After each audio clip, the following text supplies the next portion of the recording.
What's up, YouTube, and welcome to my pickups video for the month of November 2023.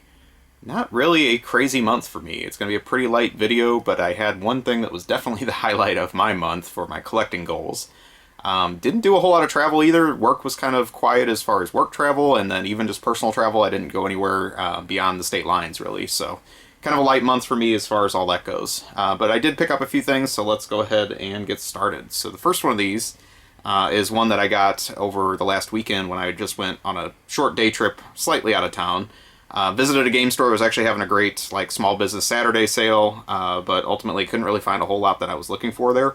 But I did get a Game Boy Color game that I was curious about because I've noticed it's been going up in price recently, and after playing it now, I'm really not sure why. But the game is Puzzle Master, and it was published by a company called Metro 3D that did release quite a few obscure Japanese publisher games in the US, from things like the Game Boy, but even on the Dreamcast they put out a few releases as well. So I kind of thought, oh, okay, this is probably going to be a Japanese developed puzzle game that's typically up my alley. It's more of a clone of a Japanese style puzzle game, but I believe this was actually developed in the US internally at Metro 3D. So it's probably more of a Puyo Puyo style game than anything else, but it does have some weird dynamics. You really only have to match 3 of the blobs versus 4, and then the stage design is kind of all over the place. There's weird obstacles that get in the way of the path and things like that you have to deal with, that I guess we're going for a little bit of a unique take on the genre. One thing I will say is this game is plagued with what many Game Boy Color games are plagued with for some reason, is Atari quality sound. The music in it is gratingly bad, and I don't really understand why so many Game Boy Color games are like that, because even original Game Boys seem to have better soundtracks than this. This just seems to be something with the hardware for some reason. Maybe some developers figured it out and others just went the easy path, but very hard to listen to and not really all that great to play. I guess there isn't a true Puyo Puyo on the Game Boy Color in the US, so this is as close as it gets, but I can't really recommend this, and I'm not really sure why this has started to go up in price a little bit. So anyway, kind of a weird curiosity on that system. We'll move on to a couple of games that I got new releases for the PS4. These were actually both from Limited Run. I'll give you a little bit of feedback on my thoughts on both of these. So first one of these is the what's the technical term here? The Konami Arcade Classics Anniversary Collection. I guess that's the full name of this. Really a compilation of mostly shooters from Konami's 80s heyday in the arcade. And so it has things like Life Force and Nemesis, aka Salamander and Gradius. It has Vulcan Venture, which is Gradius 2. It has Twin Bee. It has Scramble, Thundercross, and then it has Ajax, which is also known as Typhoon, and Haunted Castle. And so just kind of give you my thoughts on what's on this compilation. Obviously, I'm a big fan of shooters. I think that's cool. Some of these aren't really necessarily my classic favorites. I'm not really a huge Gradius fan or Life Force fan. I did used to own the arcade board for Ajax and actually sold it within the last year or two, and so it was cool to get this back on this compilation, because prior to this there was no home version of that, I think, other than the X68000 computer had a version of it.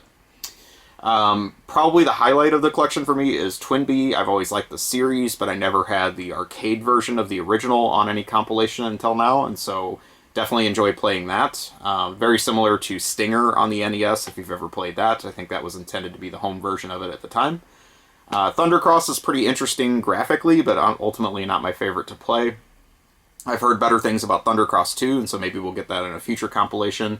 And then Haunted Castle is definitely the oddball out in this collection. I don't really know why that's included.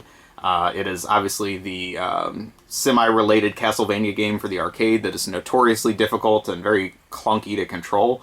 I've actually had the Japanese PS2 version of that on a separate arcade compilation disc in the past, and ultimately played that one quite a bit. So really getting that on here was just a nice bonus, but not necessarily something that's new for me or anything. Why I wanted to talk about this one a little bit more was really to rant on Limited Run a little bit, and so I know their reputation's kind of all over the place as far as what individual gamers think about them. I've tried to grin and bear it for quite some time about some of their practices, but I felt this one needed to be shared because I just thought it was scummy. And so what I wanted to say about this one is this game took an abnormally long time to get published and released, and I know that does happen sometimes with production delays. But ultimately, it was just a vanilla version of the game, nothing special. I wasn't waiting for like the limited trinkets to be put in a box or anything like that. And I think ultimately from order time to actual delivery was like 11 months on the dot, was how long this one took to come out. Why I was upset about it, though, primarily wasn't necessarily the delay. It was that I had been to the Portland Retro Game Expo like 2 to 3 weeks before I got it at home, and this is just sitting on their table for sale for anybody to walk by and buy it, which I think is just incredibly crappy that, you know, you're making the people that gave you an interest-free loan months and months ago to get this game wait, you know, while you're able to just sell it to walk-up customers at a con is just really scummy. So I did give them some feedback on it through their feedback form. Ultimately, I was given the runaround, and it didn't really sound like they cared at all, because, you know, I guess they're this big corporation or whatever now. But I wanted to share that on my video because I just thought that was really bad business practices. And so if anyone from Limited Run's watching, reach out to me because I'd love to share a little bit more of my peace of mind on that. So anyway, we'll move on to the next game. This was also from Limited Run. I did not have the same experience with this one. This one actually got to me very prompt. So maybe they are instituting some better practices now due to some of their prior issues. But this is the Castlevania Advance Collection. This one actually got to me, I believe, within like 2 months of when I ordered it. So ultimately no concerns there, likewise with what happened with this game. This one is a compilation of the 3 Game Boy Advance Castlevania games, and then also, for some reason, we have an oddball edition, which is Dracula X on the Super Nintendo, was lumped in with this collection as well. I guess we'll start with that one. So that one was missing from the last Castlevania compilation that they also put out, maybe for good reason, because it's really like a watered-down version of the Dracula X game on the PC Engine CD. Which is an excellent game. It's just the Super Nintendo version of it, they chopped a lot of content out of it. It has a lot of just level differences. It just is nowhere near as good. It's missing characters, stuff like that. So ultimately it was kind of just, I guess they needed a place to throw it, and it got put on this compilation. But not necessarily the way that you want to play that game, even though it does look pretty good, just ultimately not that great to play. The Castlevania Advance games, let's talk about them. So I am a pretty big Castlevania fan. I've actually owned all 3 of these Castlevania Game Boy Advance games complete in the box. But reality is I haven't spent a whole lot of time with them on the portable system. And so I did get them kind of after the fact, like I was aware of them when they were coming out.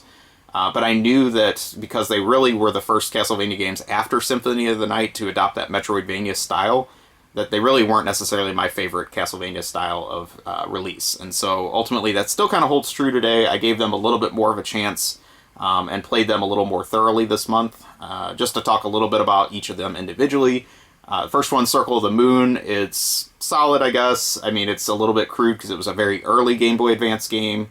It has kind of like a card collecting aspect to it, which was all the rave during that era, so I understand why they put that in, but in retrospect isn't really my interest. And then I think overall, like, it's, you know, trying to be that Symphony of the Night, but you can tell it's watered down for the portable system. Harmony of Dissonance, the second game, is the one that people seem to hate the most, and just being honest, like, it's probably the one of the 3 I enjoyed playing the most, which is weird, because I think it's the most straightforward of the 3 games. It doesn't try to overcomplicate some of the additional play mechanics like the other 2 games do. So, music in it is not that great. I will say I agree with some of the criticism of that. It feels a little bit lazy.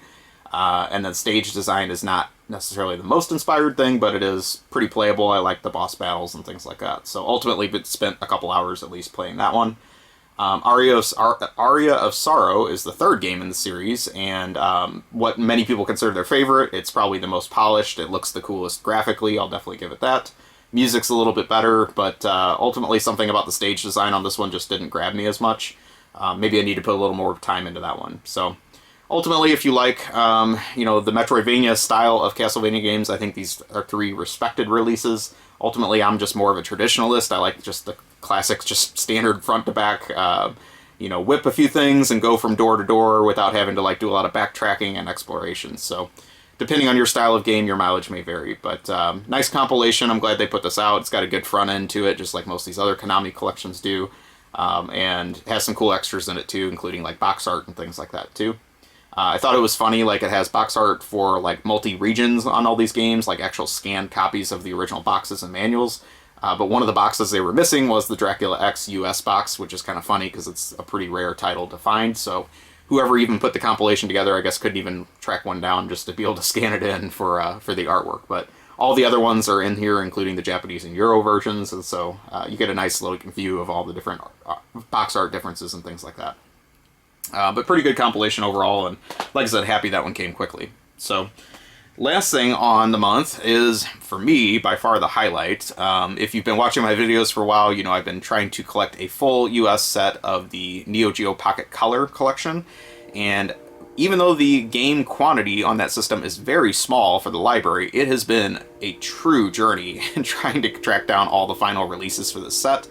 And so for several months I had been stuck at 2 away from a final set, and I am now closer to the final game after this one to have a complete US set. So this is Neo Cherry Master, which is a slot machine game. And not only is it it is one of 2 slot machine games that came out for the US Neo Geo Pocket Color.